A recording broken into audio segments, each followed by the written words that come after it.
vocês qual foi o meu primeiro contato, para que vocês possam entender. Eu sempre trabalhei com leitura energética. Então, quando eu, por exemplo, eu olho para o Carlos, me concentro nele, e eu vejo pontos. Para mim, aparecia como pontos escuros.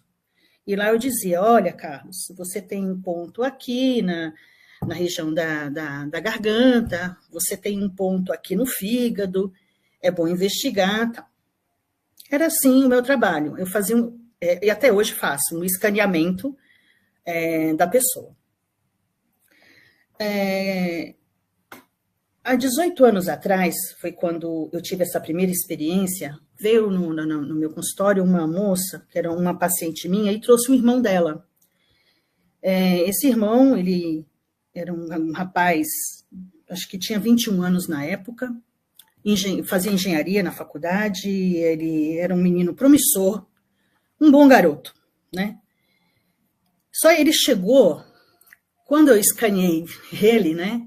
Eu não vi só um ponto, eu vi como se fosse uma cabeça de uma flecha, né? Aquele triângulo com duas hastes. Aquilo ali me deixou intrigada, porque eu falei, ué, eu nunca tinha visto formas, eu só via as bolinhas, né? E eu nunca tinha visto, ou talvez nunca tivesse prestado atenção. E aí eu perguntei para ele, você tem uma energia muito densa atrás da cabeça, aqui na nuca. Você tem alguma coisa? A irmã dele só havia dito para mim que ele tinha deixado de ir à faculdade. Não queria mais saber. Ficou apático. Era isso que ela falou para mim. Aí ele falou muito assim, cansado. Eu acho que nem mais vontade de falar ele tinha. Aí ele falou, Ana, é assim, eu estava saindo da faculdade, atravessando a rua, indo para o estacionamento, alguma coisa assim, eu pegar o ônibus, e ele sentiu como se fosse uma pedrada muito forte atrás da cabeça. Ele até achou, né, que ele olhou, viu se tinha sangue, não tinha, olhou para o lado, não tinha nada, não tinha pedra no chão, achou estranho, mas uma dor muito forte, ele relatou para mim. E aí eu fui para casa, pedi minha mãe um remédio para dor de cabeça, só que essa dor de cabeça nunca passou. Desde esse dia, a dor sempre aumentava. E ele não ia mais para a faculdade, trocou o dia pela noite, então dormia de dia e à noite ficava em casa, rodando a casa. E ele começou a ter pensamentos suicidas. Foi aí que a irmã dele trouxe ele para mim. Olhando com mais detalhe, porque depois que ele falou que tinha tido essa pedrada, né, na cabeça dele, aquilo ali estava arraizado no sistema nervoso dele. Eu nunca tinha visto daquele jeito. E eu tinha dúvidas. Eu falei, mas que raio é isso? Que é isso? Eu nunca tinha visto, né? E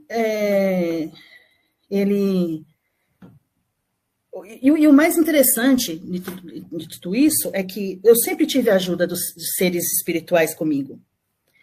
Então, por exemplo, antes disso, era uma entidade, era um mentor do paciente que vinha e falava, olha, vamos fazer tal coisa. E dessa vez eu não vi um mentor. Eu senti algo como se fosse uma telepatia, e era. Até então, para mim, tudo era muito, muito confuso, como foi o primeiro.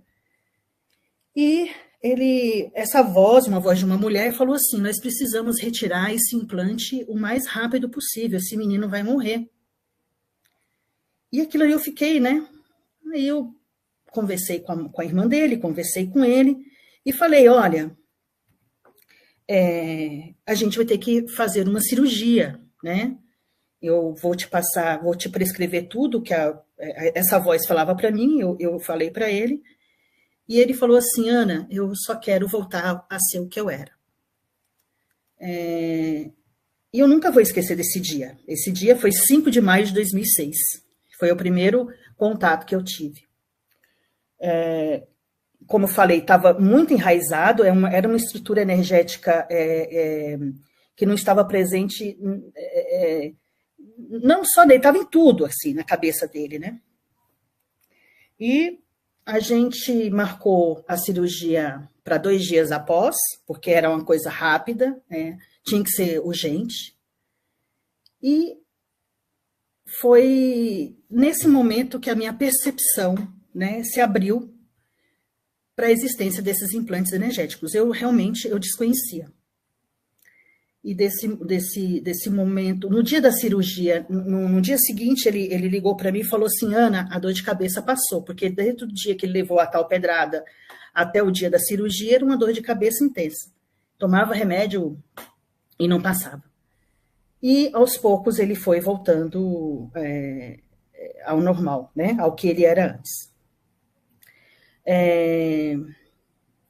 Esses implantes sutis, que são imperceptíveis até para quem é sensível, eles atuam, né, como parasitas, né? Minando a força vital, limitando a consciência, enfraquecendo a vontade, o pior, criando doenças e distrações também mentais e desvios do verdadeiro propósito, né, daquela pessoa. E esse caso, para mim, foi um divisor de águas, né? Após anos de prática e observação, eu pude afirmar e posso afirmar com convicção, né? Esses sistemas, eles existem, eles precisam ser revelados, eles precisam ser compreendidos e retirados com muito cuidado, consciência, né, e também apoio espiritual. E muita gente pergunta para mim, né, as pessoas que vão passar comigo: Ana, existe algum estudo, algum número que diga quantas pessoas têm implantes energéticos? Infelizmente, a verdade é que não tem uma estatística, né? Eu ainda não consegui essa estatística oficial, né? Porque não é um tema que não é reconhecido, né, pela ciência tradicional, Mas o que eu posso dizer, com base na experiência nos meus atendimentos, e que muitos terapeutas e canalizadores relatam, que é muito comum as pessoas terem algum tipo de interferência energética. Principalmente quem passou por traumas, tem uma sensibilidade espiritual ou está em processo de despertar. Às